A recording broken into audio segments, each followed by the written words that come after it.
That tonight we've got the privilege of this Better Man Award. We want to give this out at every event from now on, okay? It gives us an opportunity to highlight a man who exhibits the characters and the spirit of a better man and elevates the lives of those around him. So right now I want you to check out the screen for a little bit of a backstory on this year's recipient. At the Gainesville State School, things are not quite like they are at any other high school campus. Here, the students, ages 13 to 19, are all convicted criminals. Life at this maximum security facility is anything but normal. Yet if these kids achieve in the classroom and meet the school's strict behavior standards, they can play football, the one thing that provides a brief brush with freedom.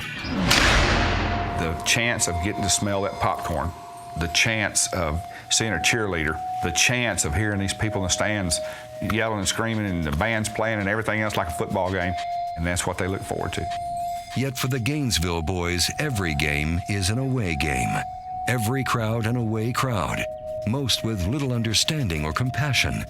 Each experience holds a constant reminder of who they are and what they've done. After suffering through a 2008 season that saw 8 consecutive losses, and after scoring just 14 points all season long while giving up over 300, the Tornadoes traveled to Grapevine to finish their season against private school powerhouse Faith Christian. Faith's coach, Kris Hogan, had a game plan for that night that had nothing to do with football. As soon as I knew Gainesville was in our district, I wonder what that's going to be like. I mean, I bet you there's a way to impact them. The outgrowth of that was what would give them the most hope. And so then we had the idea.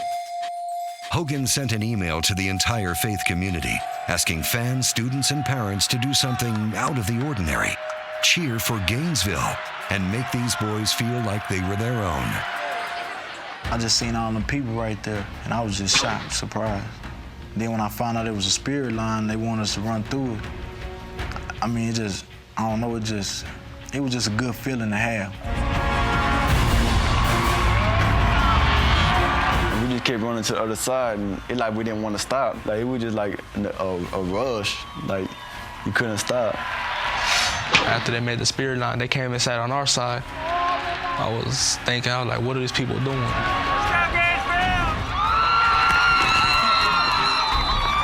I ain't never experienced other parents cheering for other teams. I think it never happened, but it happened that night. Just that feeling that we had, you couldn't convince nobody on that team that we lost. And God was just touching upon all of us and letting us know that there's people out there that care about you, even though they don't even know us. That was the first time they ever seen us ever in their life. What we did in our past, they didn't care about that. They just cared that we was there right then and there, and they wanted to love us like their own kids. They're willing to help us as long as we're willing to help ourselves. They're willing to give us a second chance as long as we're willing to take the second chance. We could be affirmed in the fact that we really made a difference that night.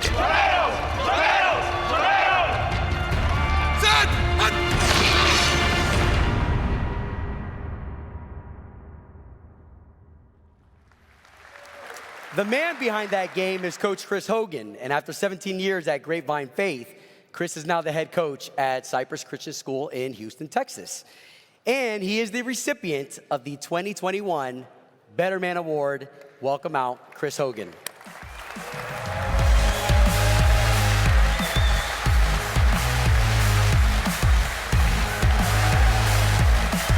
Love you, bro.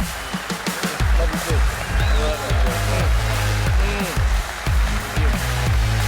Let's get a picture. As we dream of a world with better men, our marriages will be stronger. Our families will be unified. Our jobs will be run with the highest of integrity. And men will not be ashamed to tell people about Jesus.